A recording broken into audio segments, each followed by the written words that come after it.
The F-15K is a derivative of the F-15E Strike Eagle, which is a highly successful American fighter bomber known for its versatility and combat prowess.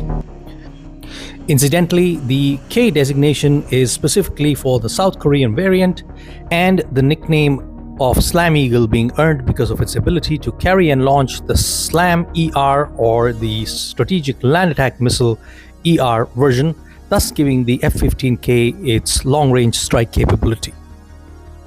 Being similar in design to the F-15E, the F-15K has some important differences, like the most prominent one being the conformal fuel tank on the sides of the air intake, which blend into the body of the aircraft, optimized avionics and sensor systems tailored for the Republic of Korean Air Force's needs, and some components being manufactured within South Korea itself as part of the technology transfer agreements.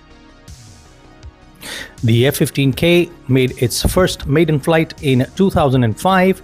Happy New Year, ladies and gentlemen. Welcome to the first video of 2025, where I build the Academy 148 scale F-15K SLAM Eagle. A detailed unboxing and sprue tour of this kit is available on my channel already, and I will leave a link to that unboxing in the description below. So without further ado, let's begin with the build.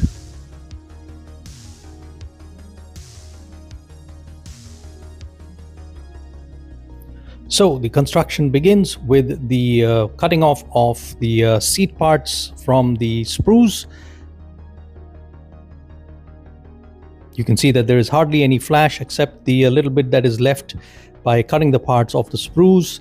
The parts are really crisp, and you can see those beautiful locator pins that align absolutely perfectly to make the seat a perfect fit.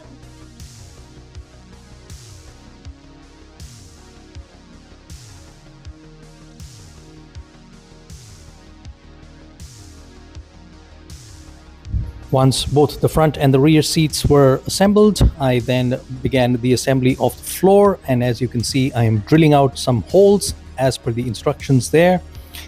These position holders are actually for the instrument panel, the control column, and the seat, including the rudder pedals as well, and you can see me assembling those rudder pedals right here.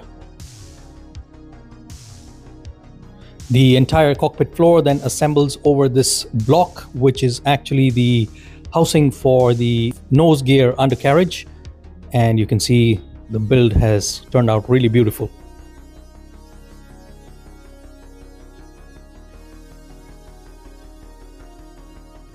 I then cut out the front half of the nose section from the sprues, and with a little bit of cleanup of the leftover sprue, I then went for a dry fit assembly of the front section, and you can see how beautifully that fits. There is absolutely no gap within the assembly.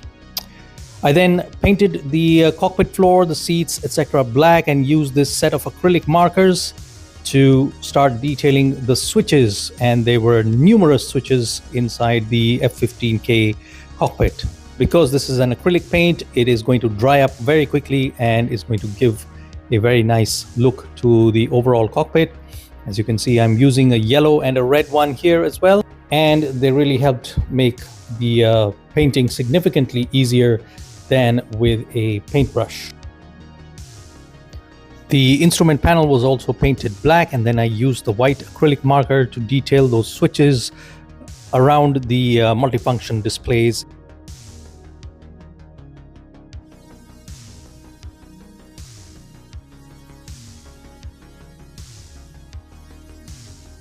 The seat harness was then detailed with the gray paint pen, and this really came in handy because it was much easier to paint it than painting with a paintbrush, and the amount of control that I could exercise with this paint pen was much more.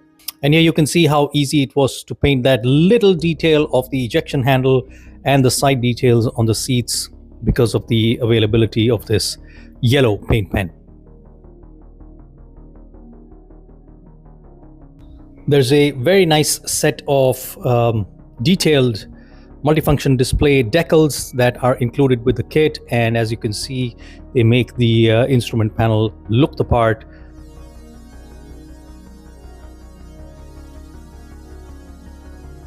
I then assembled the instrument panel, and you can see how effortlessly that seat just slides into the cockpit assembly. And so I slid the front and the rear seats in there, and that completed the assembly of the cockpit.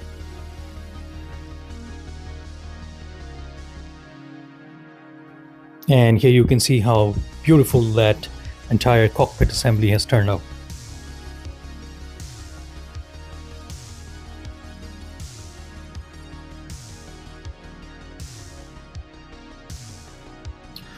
Now, the instructions do not specify the adding of any nose weights, but I had a hunch at this point and I thought I should add in some weights. So I put in some leftover pieces of dried up clay and closed the nose halves together.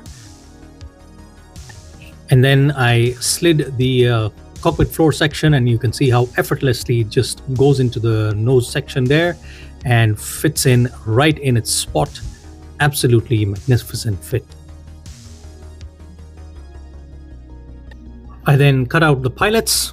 Well, not really cutting out the pilots, but I cut out the pilot figures from the sprues. And then after a little bit of cleanup, I then started assembling their hands and heads together and began painting the pilots in the olive drab suits.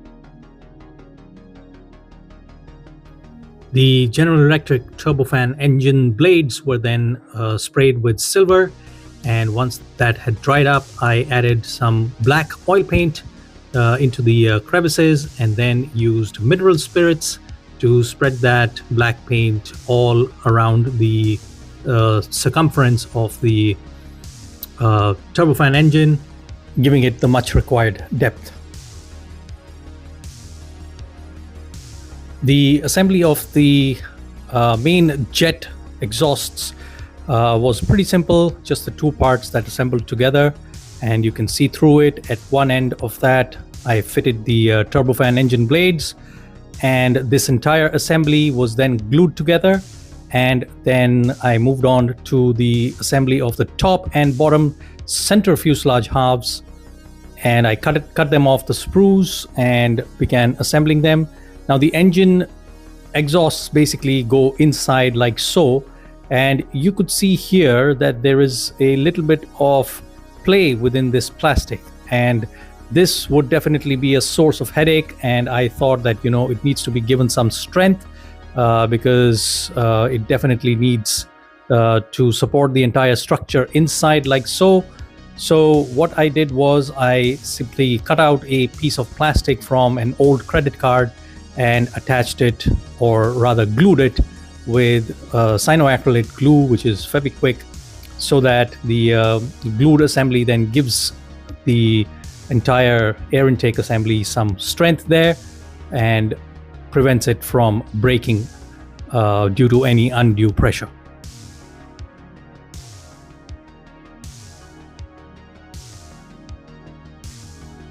Now, there's a confusion here, and the instructions show that you need to cut off these assembly parts right at the end of that tail section there. Initially I was confused, but then for the F-15K version, you need to reconstruct that entire rear section. So I used a black permanent marker to mark out that section, because there is no panel that you can use as a guiding line of sorts to make that mark. So just with a general idea of where the cut should be, I used the marker to mark that cut, and then used my masking tape to mask that portion off.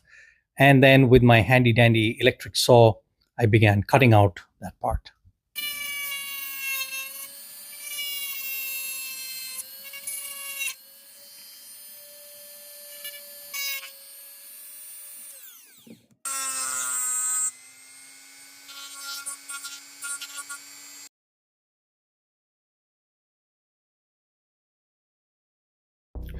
Right, the next step is to build the exhaust nozzle assembly, and this is basically 5 parts.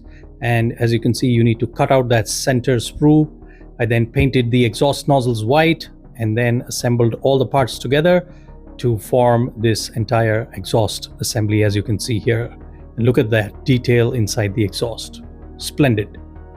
The next step was to assemble this central section. This is the section that will actually house the front nose section, and you can see that the fit is absolutely splendid. And once that was glued, I then moved on to the assembly of the top and lower surfaces of the wings together.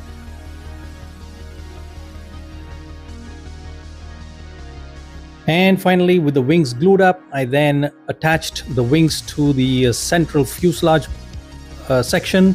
And here you can see that it's finally beginning to take shape. Well, it's just the central fuselage section that is now taking shape. And here you can see me attaching the front piece of the nose to the fuselage. And again, you can see a flawless build there.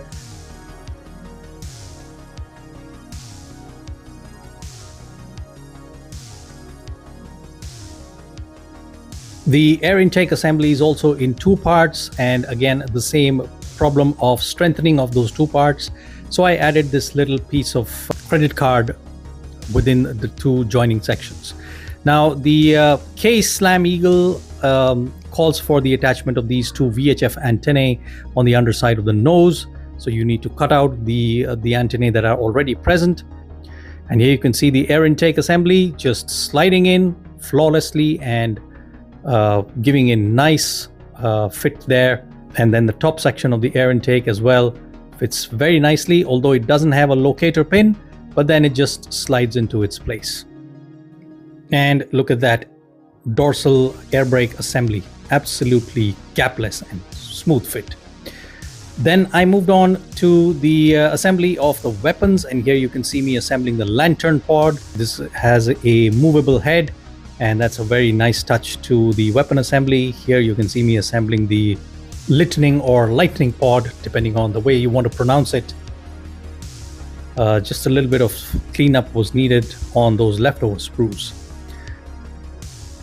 I then cut out the longest hard point that fits on the underside of the air intakes of the F-15K, and then began working on the GBU 31 JDAMs. And you can see that, you know, the parts assembly is absolutely flawless. There's no gap whatsoever. And this was a really good thing with this kit, and I really enjoyed building. I had initially thought that I will just assemble a few weapons, but then the assembly was so enjoyable that I decided to build everything, even though in the end I did not mount the SLAM ER missiles, but I ended up constructing them anyway. And here you can see the look of that SLAM ER. Very, very detailed weapon assembly.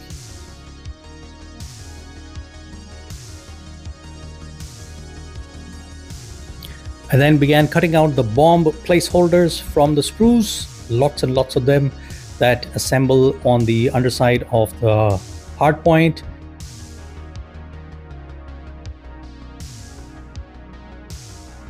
And then I moved on to my set of acrylic paint pens again to detail the helmet of the pilots, their boots, and some bits and pieces of their uniforms.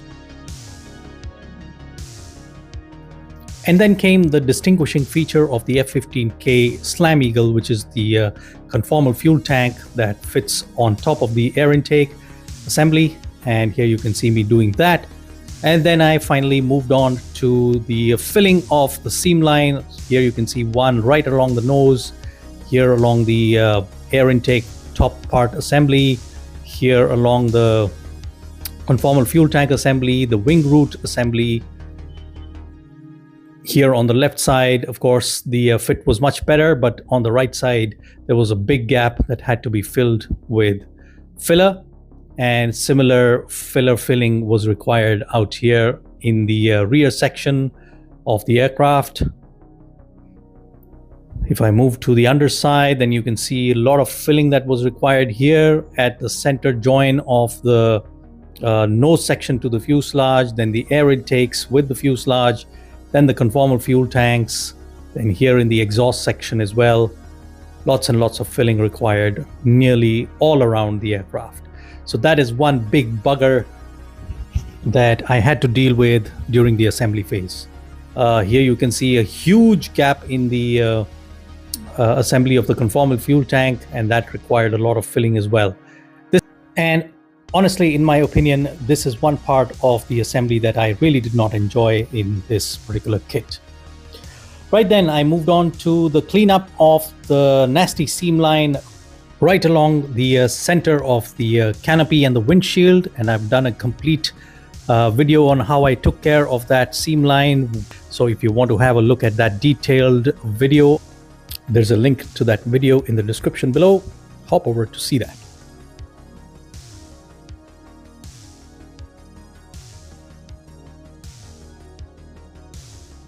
Right, so the painting phase began with the painting of the weapons, and I started off with the JDAMs first, detailing and painting them with the Fevicryl sap green.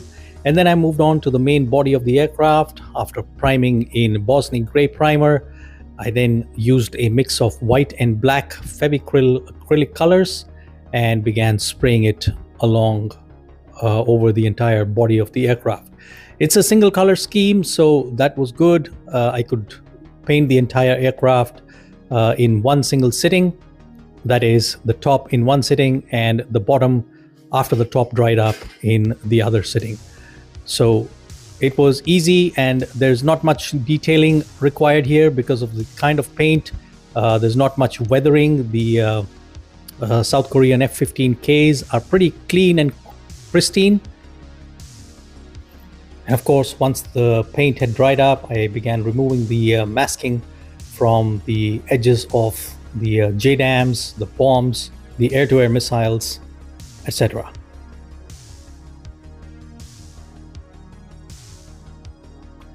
And finally, I moved on to the decal and marking phase, and here you can see me putting Mr. Mark setter on the surface of the model and then putting on the decals. Decals conformed nicely. They were very high quality decals. There were about 150 decals on the weapons and roughly around 200 decals on the top and the bottom of the aircraft body, but I ended up putting majority of them, roughly around 300 decals, that I ended up putting all over the SLAM EAGLE.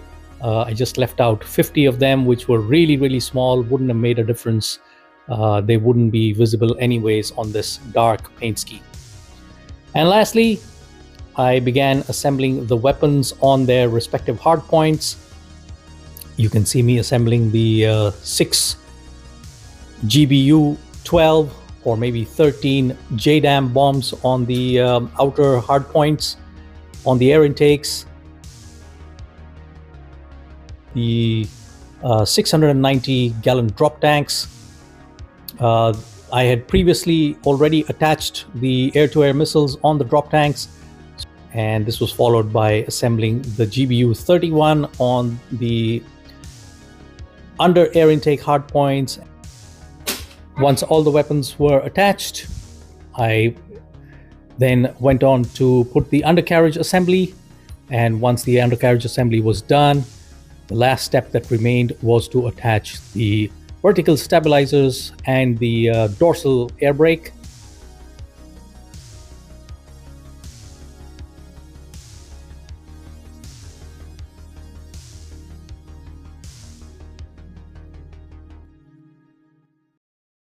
Alright, so here are the final beauty shots of the Boeing F-15K SLAM EAGLE. My 2 cents with this kit is that it is an amazing kit and definitely value for money. I would recommend this for intermediate and advanced modelers. I was in fact very pleasantly surprised to see the amount of weapon load that is included, and my initial thoughts were, well, it wouldn't carry all those weapons in one mission.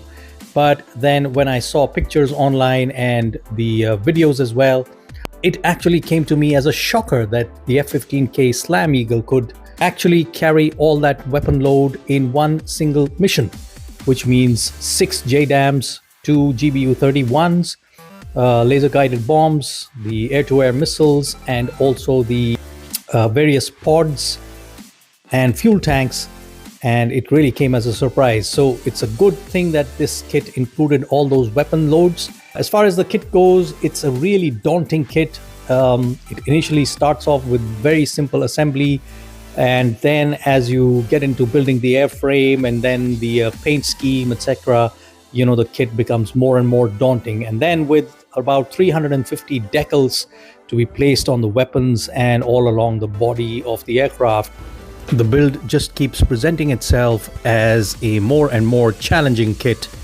But then that's the fun of it all. Except for that little filler, which of course is a challenge that every modeler should be ready to take. Of course, that is one of the important ingredients of scale modeling. So you have to be content with that. But apart from that, it's a brilliant kit and I would definitely recommend it. So thank you very much for watching and staying tuned so far. If you like this video, please click the thumbs up and subscribe to the channel. And don't forget to comment, because I love interacting and responding in the comments. Thank you for watching once again. I'll see you again in the next video. Bye bye. Take care.